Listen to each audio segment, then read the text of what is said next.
Fala galerinha do xadrez, tudo beleza? Pessoal, trouxe mais uma partida aqui da nossa playlist das top 10 aí, das 10 melhores partidas da década de 2010. E aqui a gente tem no ano de 2013, então, Magnus Carlsen contra Karjakin. Eu já mostrei algumas partidas nessa playlist, eu tô pulando a sexta colocação, que é a partida entre Boris Gelfand e Hikaru Nakamura. Eu já fiz análise dessa partida no canal, é uma imortal, é uma partida belíssima que aconteceu também nessa década. E estamos indo então para a quinta colocação aqui, Magnus Carlsen contra Sergei Karjakin, Tata Steel, torneio Tata Steel no ano de 2013. Vamos dar uma olhada. Magnus Carlsen aqui abre com cavalo em F3, temos aqui cavalo em F6 pelo Karjakin, G3, D5, bispo G2, C6, roque, bispo G4, e aqui o Carlsen vai para o lance C4, jogando praticamente uma defesa siciliana de brancas aí, né?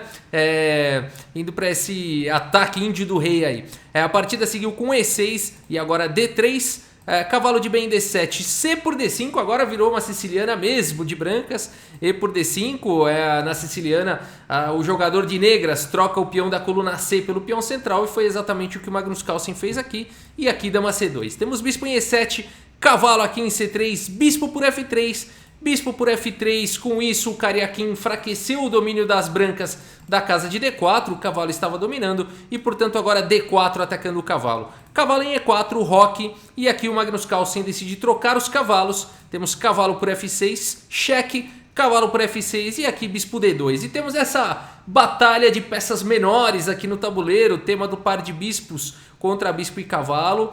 Temos um peão central avançado aqui do Karjakin, ganhando bastante espaço, tornando este peão aqui do Magnus Carlsen em E2 um peão que precisa de atenção, né? Afinal de contas não é muito fácil avançar com esse peão. A partida seguiu, e se avançar com esse peão pode tornar, né, o peão de D3 aqui um peão isolado, um peão fraco também. Então é bastante complicado. A partida seguiu aqui com A5, A3 pelo Magnus Carlsen, cavalo D5 e agora torre de A em B1. Temos dama D7 conectando aí as torres, torre de F em C1 e aqui torre de F em E8. Colocando pressão aqui nessa coluna semi-aberta. Temos dama C4 aqui pelo Magnus Carlsen, cavalo em C7 e agora H4 ganhando espaço. Temos A4 aqui pelo Karjakin ganhando espaço na ala da dama. Bispo B4 propondo as trocas, cavalo B5 aqui pelo Karjakin, um cavalo muito bem colocado. E agora rei em G2, né? Notem que o Magnus Carlsen não voltou o bispo para G2. Ele preferiu deixar o bispo em F3, de onde ele fica protegendo esse peão que precisa de atenção mesmo em E2. E rei G2 ajuda aqui a segurar as casas claras, né? Tira a casa de H3 da dama. Então o Magnus Carlsen aí jogando com bastante precisão. Temos H6 aqui pelo Karjakin e agora bispo em C5. O que quer esse lance? O que quer? Aqui o Magnus Carlsen está dando a casa de B4 para a dama e tentar colocar uma pressão aqui, ou até provocar as trocas do bispo de casas escuras. A partida seguiu com G6, dama B4, provocando aí, e agora bispo em F6. Tudo bem, aqui eu não quero trocar peças, o Karjakin está falando. Ele precisa também colocar bastante atenção aqui no ponto de D4, né? Proteger aí bastante. A partida seguiu com dama D2 e agora rei G7 aqui pelo Karjakin. Ele também faz a mesma coisa, né? Mantém aqui o rei protegendo as casas escuras. O peão de H6 estava atacado. A partida seguiu com torre C4, botando pressão em A4, botando pressão em D4. E agora torre A6, o lance do Karjakin ameaçando coisas terríveis aqui, né? B6, o bispo sai, C5, perseguindo esse bispo aí. Esse bispo vai ficar sem casa. O Magnus Carlsen sabe disso e ele faz o lance dama D1. Esse lance dá a casa de D2 para o bispo, é verdade. Mas esse lance faz mais do que isso. Esse lance também tá de olho aqui na casa de H1. O Magnus Carlsen quer colocar força na diagonal de casas claras. A partida seguiu com B6 perseguindo o bispo B4, C5 perseguindo o bispo D2 e agora cavalo C7, o cavalo tá de olho na casa de D5. A partida seguiu com torre de C em C1, é importante fazer esse lance, né? As pretas estavam ameaçando uma grande expansão aqui, ganhar um tempo com B5 e tudo mais. Então a torre de C em C1 já tira esse tempo, né? Evita as combinações forçantes que as pretas poderiam ter. A partida seguiu com cavalo D5 e agora dama aqui em H1, dama em H1, olha que legal, colocando aqui a dama e o bispo na mesma diagonal. É claro que o rei vai sair daí daqui a pouco. A partida seguiu com bispo em E7, rei em G1, então colocando aí a dama e o bispo na mesma diagonal. Veja como o Magnus Carlsen está protegendo bem aí as casas claras. Temos torre D8, torre C2, dama em E6, dama G2, melhorando aí a posição da dama. Torre aqui em A7 ganhando mais mobilidade. Torre em E1, mais uma vez o Magnus Carlsen coloca atenção aqui no ponto de E2. Temos torre de A em D7 e aqui rei em H2. Torre C8, dama em H3. Olha esse lance, pessoal. Vou voltar aqui, né? É muito difícil você achar um lance aqui. Na verdade, a gente já está no lance 34, né? Indo para o lance 35. Veja como esses jogadores são realmente muito fortes, né? Ninguém cometeu uma imprecisão, um erro, nada até agora, né? Um jogo ali perfeito. Trocaram poucas peças, né? Apenas 2 peças menores e um peão cada um. Então a gente ainda está recheado de peças aí no tabuleiro e fica aquele jogo, né, bem posicional, bem estratégico, todo mundo melhorando pouco a pouco a atividade das peças, né, a batalha de peças menores continua. No momento, como a posição não é muito aberta, o cavalo tem se saído muito bem, o par de bispos não tem sido uma vantagem até agora, né, o que costuma ser em posições mais abertas. E aqui de fato o Magnus Carlsen está com um domínio interessante das casas claras, e o Magnus Carlsen vem com essa ideia de trocar as damas, uma ideia bem curiosa. Não é o padrão é manter aí a dama e tentar com o par de bispos aí abrir a posição e tentar ataques, mas o Magnus Carlsen pensa diferente aqui e propõe a troca de damas com dama em H3, é um lance que quebra paradigmas, lembra Bobby Fischer, que era um jogador que quebrava paradigmas. Aqui então, propondo a troca de damas, Magnus Carlsen está visualizando um final melhor aí, vamos ver. A partida seguiu com dama por H3, cheque, rei por H3 e aqui H5. Temos torre em B1, o Magnus Carlsen volta suas atenções, ele tem que buscar uma ruptura, né? Ele vai buscando talvez uma ruptura na ala da dama. Temos torre aqui em A8 e agora rei em G2, melhorando a posição do rei. Temos torre aqui em A6 e agora B3, é isso, o Magnus Carlsen vai buscando ruptura, ele tem que abrir a posição para valorizar o par de bispos. Temos A por B3, torre por B3, pressão aqui no ponto de B6, temos bispo em F6 e agora torre aqui em C4 pelo Magnus Carlsen. A partida seguiu com torre D6, rei F1, olha só, pouco a pouco, né, o Magnus Carlsen coloca mais uma vez atenção aqui no ponto de E2 para poder liberar o bispo. Tudo fica defendido sempre, né, um protegendo o outro. Rei em F8 aqui pelo Karyakin e agora A4, né, torre C4 foi jogado para dar apoio aqui para esse lance A4. E aqui cavalo C3, aqui finalmente um lance aí, uma imprecisão talvez. Aqui continuar com o rei G7 é menos comprometedor, né? Mais sólido. Aqui cavalo C3 coloca complicações já no tabuleiro. A partida seguiu com o bispo em F4, o Magnus Carlsen vai tentar castigar esse lance, porque aqui o ponto todo é que esse cavalo está atacado 2 vezes, tudo bem, protegido pelo peão, mas dá a oportunidade de no futuro o Magnus Carlsen jogar E3 ou até E4. Se livrando desse peão aqui que é uma fraqueza, né? Então esse foi o problema do cavalo aqui em C3. E além de tudo, agora a torre está atacada e a torre não tem muitas casas aqui. Os bispos agora começam a fazer força. O bispo aqui começa, esse par de bispos começa a valer a pena.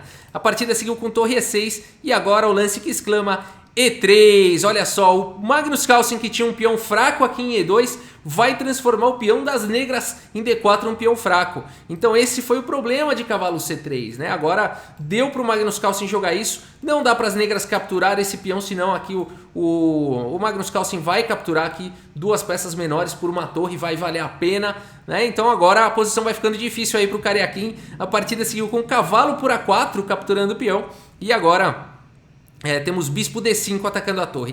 E essa torre não tem muita escapada aqui, né? Vejam só, não dá para vir para nenhuma dessas casas. E torre E7 foi o lance jogado. Torre 8 também não resolve, tá vindo bispo C6 com um duplo ataque. A torre não pode vir para 8 porque o bispo vai estar dominando lá. Então a posição é complicada, né? Torre 8, por exemplo, não foi jogado. Bispo C6, né? Atacando aqui a torre, atacando o cavalo atacado duplamente. Então a posição é delicada, o Karyakin, no entanto o Karyakin encontra um recurso fantástico nessa posição, ele vai para a torre E7, o Magnus Carlsen segue com o bispo D6, atacando aqui a torre, né? A torre está cravada agora, mas o Karjakin encontra alguns recursos aqui. Ele vai para o lance B5 atacando a torre do Magnus Carlsen. A partida seguiu com bispo por E7 cheque, bispo por E7, torre por B5, mas agora o recurso do Karjakin, né? Aqui o Magnus Carlsen realizou um lucro, tá com peça a mais, né? Uma torre aí por uma troca a mais, uma torre por um cavalo, mas aqui o Karjakin vem com o lance cavalo B6. Olha que maravilha de partida, atacando a torre e atacando o bispo, e não dá para a torre sair protegendo o bispo. E aqui o Magnus Carlsen vai com coragem, faz o lance E4 aqui, olha que maravilha, né? Ele poderia ter jogado a torre aqui por C5, pelo menos ganhava um peão, por exemplo, torre por C5, bispo por C5, torre por, cavalo por, dama por, peão por exemplo, peão por e torre A2. O Magnus Carlsen teria um peão a mais, mas dificilmente ele ganharia um final como esse. Esse final aqui, apesar do peão a mais, provavelmente é um final empatado, né? Então o Magnus Carlsen não quis partir para isso, olha que legal, e fez aqui o lance E4. Ele não quis ganhar peão, ele quis levar para um final aí. A partida seguiu com cavalo por C4, aqui dá para capturar imediatamente. O Magnus Carlsen prefere ganhar um tempo, colocar o rei aí um pouco mais distante com torre B8 primeiro, rei G7 e agora sim bispo por C4. E a gente vai para esse final então, bispos de cores opostas, mas torres no tabuleiro, o que é um complicador, né? Porque bispos de cores opostas, esse bispo vai ser ineficaz em defender F7, por exemplo, que vai ser bombardeado daqui a pouco, né? E aqui o Karjakin não tem tanta mobilidade desse bispo de casas escuras. É um bispo, os peões estão atrapalhando, é um bispo mau, assim como o do Magnus Carlsen também é um bispo mau, mas o do Magnus Carlsen é um bispo mau na frente da cadeia dos peões, com uma boa ação. E o bispo mau do Karjakin está atrás da cadeia de peões. Então uma diferença relevante aí, relevante. Vamos ver como a partida segue. Torre A7 segurando a sétima horizontal, F4 ganhando espaço, bispo D6, torre E8. A partida seguiu com torre B7 e aqui torre em A8, bispo em E7, rei G2 melhorando a posição do rei, torre B1 e aqui E5 restringindo completamente o bispo de casas escuras. A partida seguiu com torre em E1 e agora rei em F2 atacando a torre, torre B1, torre E8 atacando o bispo, bispo em F8 e aqui torre C8 colocando pressão no peão. A partida seguiu com bispo em E7, torre A8, torre B2, cheque, rei F3, torre B1 e aqui bispo D5. Temos torre em E1, rei aqui em F2, aqui, né, ambos os jogadores aí tentando melhorar pouco a pouco a posição, esperando um pouquinho o erro do adversário. Temos torre D1 atacando o peão. O Magnus Carlsen aqui primeiro faz o lance torre E8, atacando o bispo. Bispo aqui em F8 em segurança e aqui bispo C4. E olhem essa posição. Depois de todas essas manobras, o que a gente tem aqui como resultado? A gente tem um bispo muito ativo aqui do Magnus Carlsen, protegendo o peão de D3, atacando o peão de F7. A gente tem um rei bem colocado do Magnus Carlsen, um rei mal colocado do Karjakin. A gente tem um bispo que não consegue jogar. Olha a restrição da mobilidade das peças do Karjakin. Olha o que o Magnus Carlsen está conseguindo fazer, né? Me lembra muito Bobby Fischer. Aqui a mobilidade está bem restrita, né? O bispo não consegue jogar. A partida seguiu com torre B1 e agora sim, agora a continuação brilhante aqui de Magnus Carlsen. O que fazer numa posição como essa? Vamos tentar olhar algumas coisas. O Magnus Carlsen tem uma maioria aqui de 4 peões contra 3. Será que dá para fazer alguma coisa aí para ativar essa maioria? Né? E o Magnus Carlsen então vai para um lance instrutivo, brilhante, o lance G4, é hora de algumas rupturas aí. Bom, aqui o Karjakin aceita esse peão, H para o G4 e agora o lance que exclama H5, olha que maravilha, né? A ideia realmente é tentar criar o peão passado. O rei está mais próximo aqui desses peões e o rei das negras vai ter complicações. A partida seguiu aqui com torre H1. E agora temos H por G6, F por G6 e o Magnus Carlsen conseguiu o que ele queria. Ele tem um peão passado agora na posição. A partida seguiu com torre E6, colocando pressão aqui no ponto de G6, rei H6 e agora bispo D5, manobrando o bispo aqui para colocar pressão em G6. A partida seguiu com torre e também, né, claro, atacando aqui a torre com um tempo, portanto. Temos torre em H2, cheque, rei G3, torre H3, cheque, rei por G4, torre por D3. E aqui existe um tático, né? Não foi o lance jogado pelo Magnus Carlsen. A gente pode pensar que torre por G6, olha que legal, ganha um peão, porque depois de rei por G6 bispo E4 cheque e captura a torre.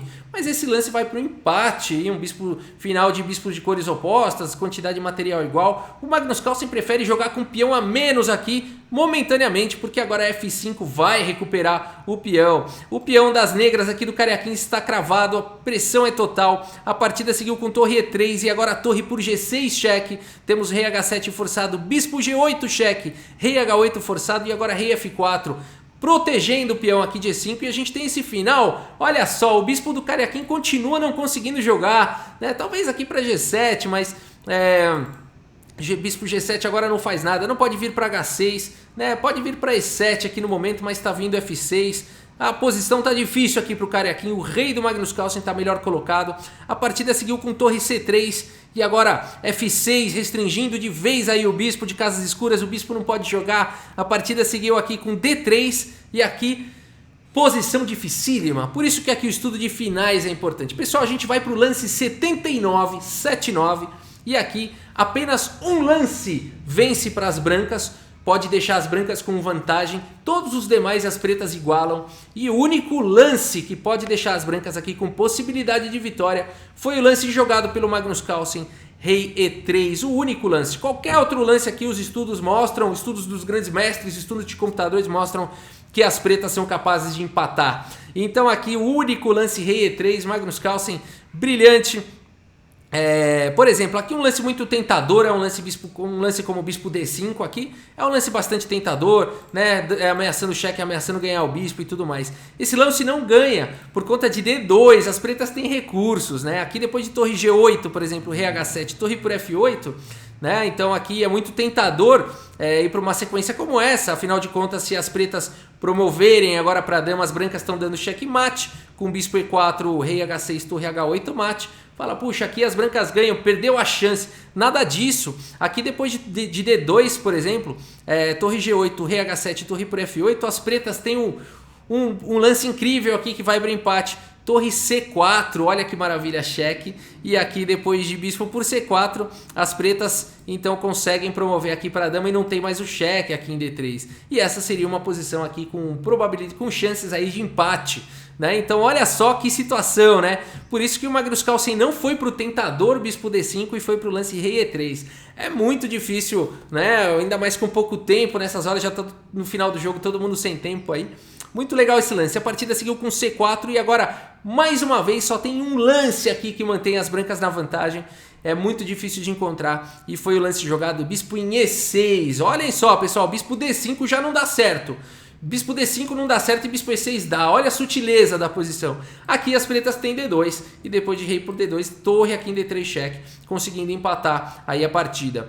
Então, realmente aqui bispo E6, o lance preciso, na hora certa. A partida aqui seguiu com rei H7. E agora sim, bispo em F5, colocando aqui ameaças de cheque descoberto. A partida seguiu com torre aqui em C2 e agora torre G2, dando cheque, rei H6, torre por C2, D por C2 e aqui bispo por C2. Legal, Magnus Carlsen conseguiu um peão a mais, mas são bispos de cores opostas, será que dá para vencer? Bom, vamos lembrar que são bispos de cores opostas, mas aqui o Magnus Carlsen tem dois peões passados e conectados. Vamos ver. Rei G5, olha o bispo cortando aqui o rei, né? Só o rei teve que vir para G5. Agora rei D4 melhorando a posição do rei, bispo em A3. Rei por C4 ganhando mais um peão. Bispo aqui em B2 tentando atacar aqui esses dois peões. Rei em D5 protegendo rei F4, pressão total nesse peão. Dá para fazer alguma coisa? Dá sim, F7 ameaçando a promoção. O bispo tem que segurar, bispo em A3 e agora E6 avançando com o peão. Rei G5, rei C6 aqui, o lance que exclama. Rei em F6 e agora rei D7, que maravilha. Rei G7 e depois de E7, Karjakin abandona aí a partida, vitória do Magnus Carlsen, não há o que fazer, né? Aqui se rei por F7 o peão está promovendo e se bispo por E7 e rei por E7 protegendo o peão e ameaçando a promoção, por isso que depois de E7 não há o que fazer e Sergei Karjakin abandonou a partida. Que partida, que final foi esse, né? Que partida foi essa? As decisões do Magnus Carlsen corretas a todo momento, evitou todo tipo de cilada de empate lá desde o meio jogo, né? Até esse final realmente foi uma batalha, um duelo aí que durou 92 lances, uma batalha épica entre Magnus Carlsen e Karjakin. Assim como foi também, né, a final do Mundial, a defesa de Magnus Carlsen contra Karjakin. A gente viu isso na saga dos campeões do mundo, de Labordone Magnus Carlsen, o match entre Magnus Carlsen e Karjakin, né? Então realmente é sempre um embate épico, né? E um grande duelo, Magnus Carlsen e Karjakin. E essa partida não podia ficar fora, né, da nossa playlist. Vamos dar uma olhada aqui no relatório do chess.com. E isso aqui é realmente sensacional. 98,8% de precisão para Magnus Carlsen. Pessoal, 92 lances, a pessoa fazer uma imprecisão, né? em 92 lances é algo incrível. E aqui 98% de precisão para o Karjakin também. 92 lances, errou um pouco mais, né? 3 erros, 2 imprecisões, por isso que acabou perdendo.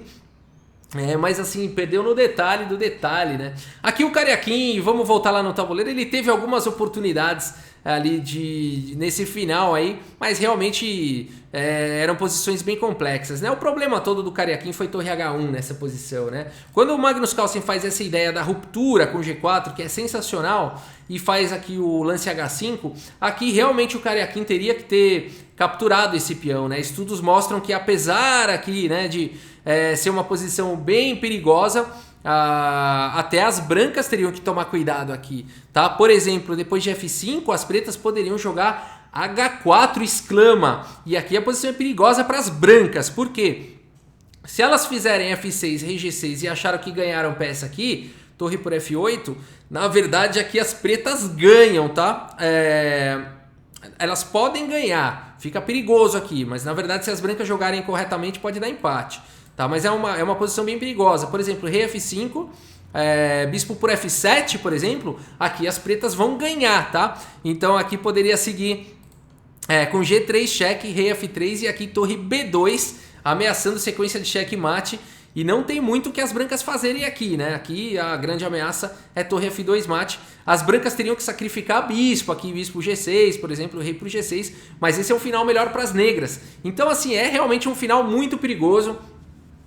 Aqui é um final bem complexo, tem chances aí para os dois lados. Mas com um jogo preciso as pretas ganham esse final, os estudos mostram, tá?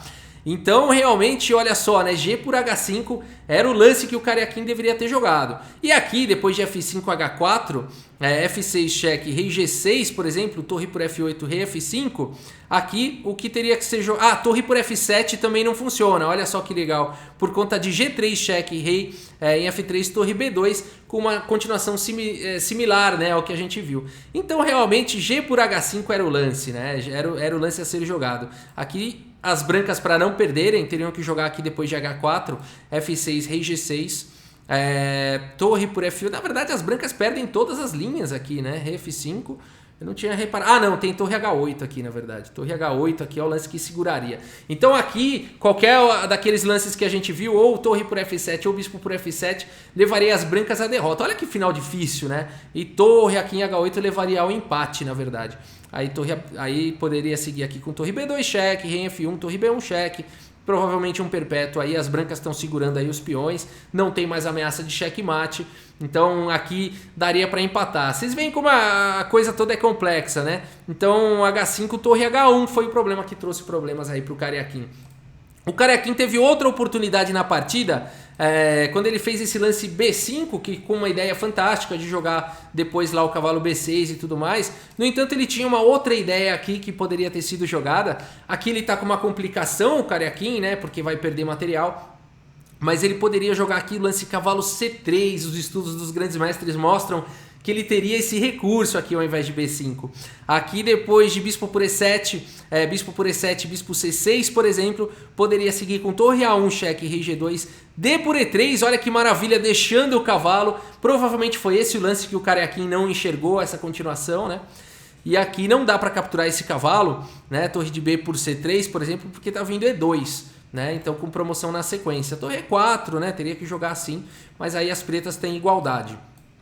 Tá numa posição como essa, um peão a mais, bispo de cores opostas e tudo mais. Aqui seria um final aí com probabilidades de empate, né? Então, aqui depois de D por E3, ao invés de capturar o cavalo, poderia seguir aqui com F por E3. E aí depois de torre, aqui em A2, cheque, rei F3, cavalo D1 seria uma possível sequência, né? Vindo para cima de F2. D4, por exemplo, torre F2, rei E4, torre F6, né? Uma continuação difícil, porém equilibrada. Rei D3, torre aqui por C6. Aqui o problema todo é o seguinte, né? Aqui numa continuação como essa, o bispo está atacado e a grande ameaça é a sequência de checkmate, né? Com cavalo F2 seguido de torre F5 mate. Então aqui, essa continuação toda ela é bem perigosa, mas é uma profundidade sobre-humana, né? Então aqui teria que seguir com rei D3 para não levar mate, aí torre por C6 estaria vindo, aí rei E2, cavalo. Só que aí o cavalo não tem volta, né? Veja só, né? Então aqui realmente é uma análise que foge da compreensão humana, né? Cavalo por E3, rei por E3, C por D4, cheque, rei por D4 e bispo C5.